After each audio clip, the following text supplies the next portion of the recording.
সাহিত্যের আন্দোলন আমরা করছি, প্রথম থেকেই বলছি আমরা যে সাহিত্যের আন্দোলনের বিশেষ কতগুলো বৈশিষ্ট্য আমাদের আছে, বিশেষ কতগুলো দিক আছে।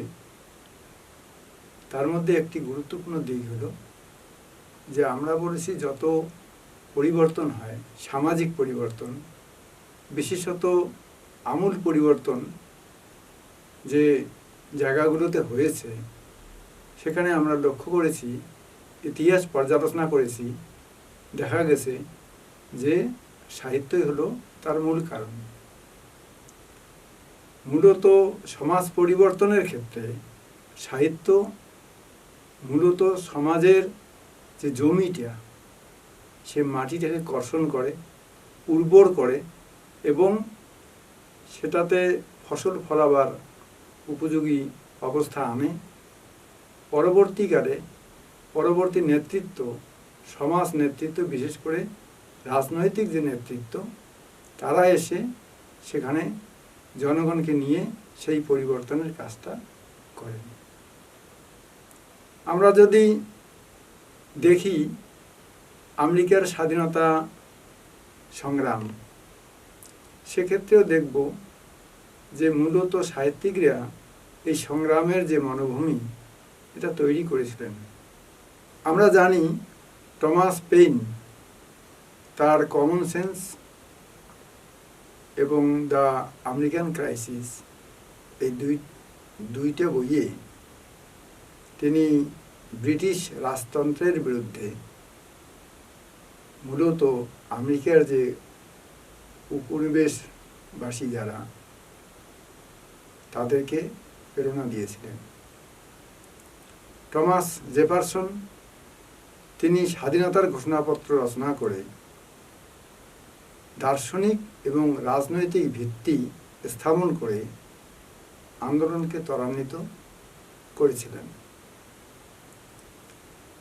তারপর ফিলিপস হুইটলি কবি, তার কবিতায় স্বাধীনতা, সাম্য এই কথা তিনি প্রচার করেছিলেন এবং মানুষকে উদ্বুদ্ধ করেছিলেন। প্যাট্রিক হেনরি তিনি আহ্বান জানিয়েছিলেন, ঘোষণা করেছিলেন যে আমাকে স্বাধীনতা দাও, নতুবা আমাকে মৃত্যু দাও। আমরা জানি বেঞ্জামিন ফ্রাঙ্কলিন তার রচনার মাধ্যমে আমেরিকার যারা স্বাধীনতা সংগ্রামী, আমেরিকার যারা উপনিবেশবাসী, তাদেরকে উদ্বুদ্ধ করেছিলেন। আরও অনেক আছেন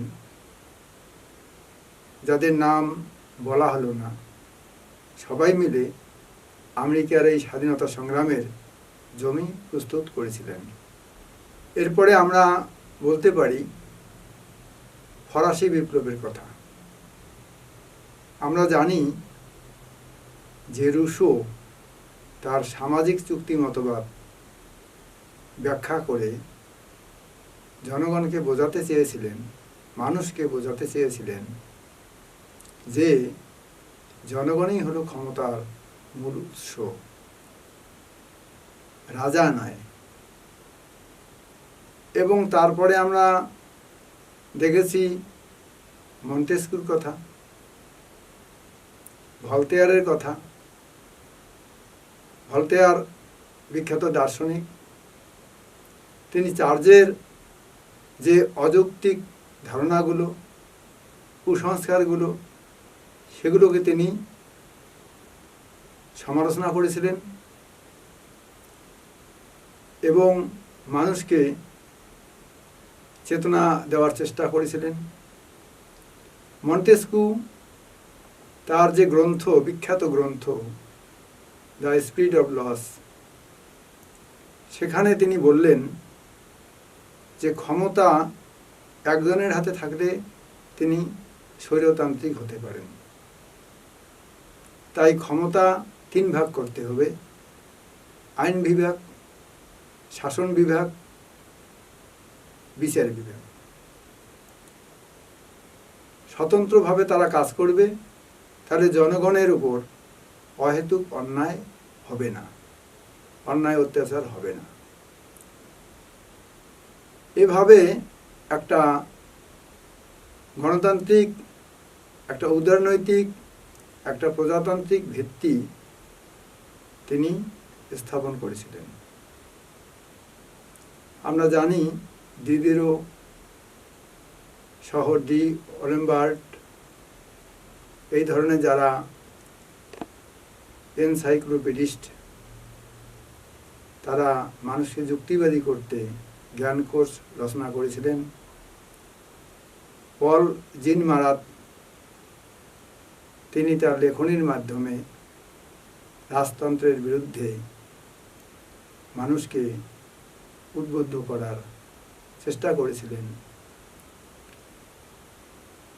ফরাসি আরও অনেক লেখক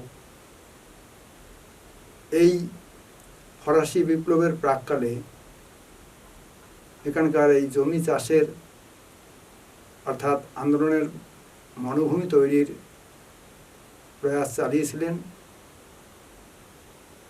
আমরা আপাতত যে সমস্ত নাম প্রধান তাদেরই উল্লেখ করলাম।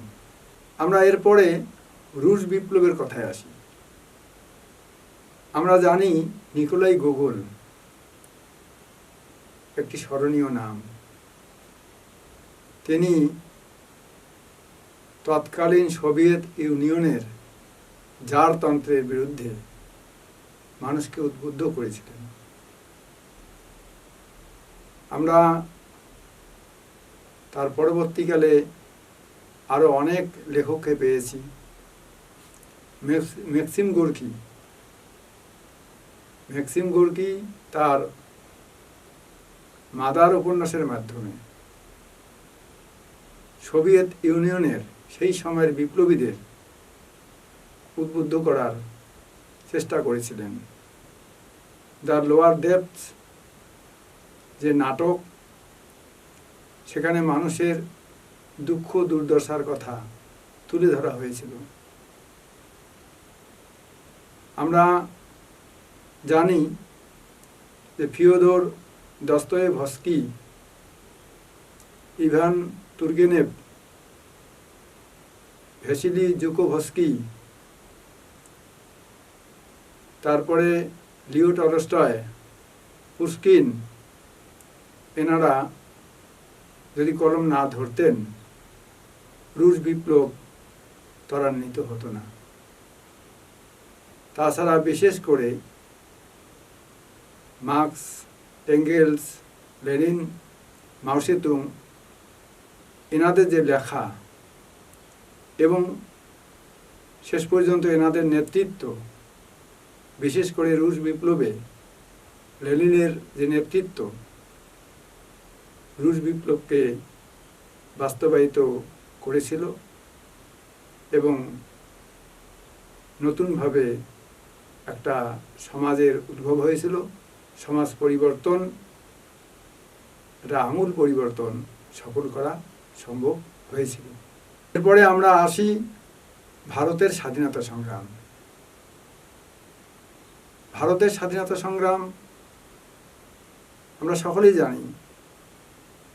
রাজা রামমোহন রায়, ঈশ্বরচন্দ্র বিদ্যাসাগর, তারা তাদের কাজকর্ম, তাদের ভূমিকা, তাদের লেখার মাধ্যমে আমাদের সমাজে যে চেতনা জাগ্রত করার চেষ্টা করেছিলেন, তা পরবর্তীকালে জাতীয়তাবোধের দিকে আমাদেরকে নিয়ে যেতে সাহায্য করেছিল। তারপরে বঙ্কিমচন্দ্র চট্টোপাধ্যায়ের যে লেখা আনন্দমঠ এবং বন্দে মাতরম যে সঙ্গীত, পরবর্তীকালে সারা ভারতের স্বাধীনতা সংগ্রামীদের একমাত্র মন্ত্র হয়ে দাঁড়িয়েছিল। আমরা কখনোই স্বামী বিবেকানন্দ, নেতাজি সুভাষচন্দ্র বসু,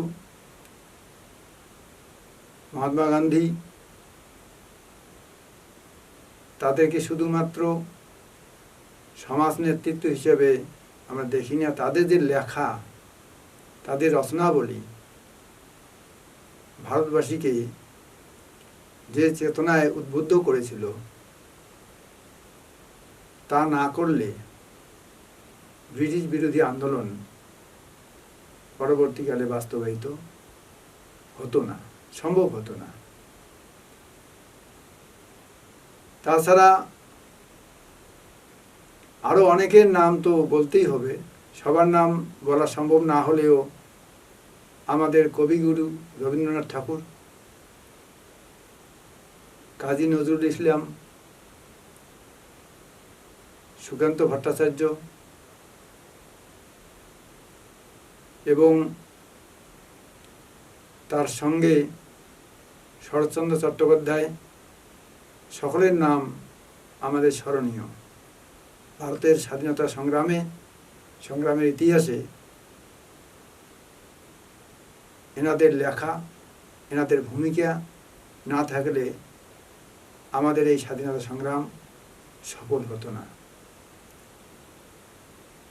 আরো অনেকের লেখা আছে। আমরা জানি, যাদের নাম বললাম তাদের অনেক লেখা, অনেক উপন্যাস ব্রিটিশ সরকার ব্যান করে দিয়েছিল। শরৎচন্দ্র চট্টোপাধ্যায়ের পথের দাবি ব্যান করা হয়েছিল। এরকম অনেক উদাহরণ আছে।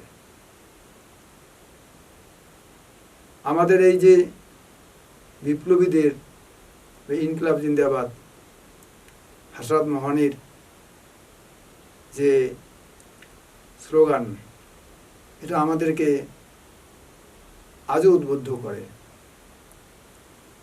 তাছাড়া আসামের অম্বিকা রায়চৌধুরীর লেখা বা এ ফ্লাওয়ার্স ডিজায়ারের যে লেখক কবি চতুর্বেদী, আমরা এই লেখাগুলোর মাধ্যমেও আমরা যথেষ্ট প্রেরণা পেয়েছি। আরো অসংখ্য লেখক আছে, শত শত লেখক আছে, যাদের নাম বলা এই অবসরে সম্ভব নয়। সকলের ভূমিকা ছিল এই স্বাধীনতা আন্দোলনের যে মাটি তৈরি করার। তাছাড়া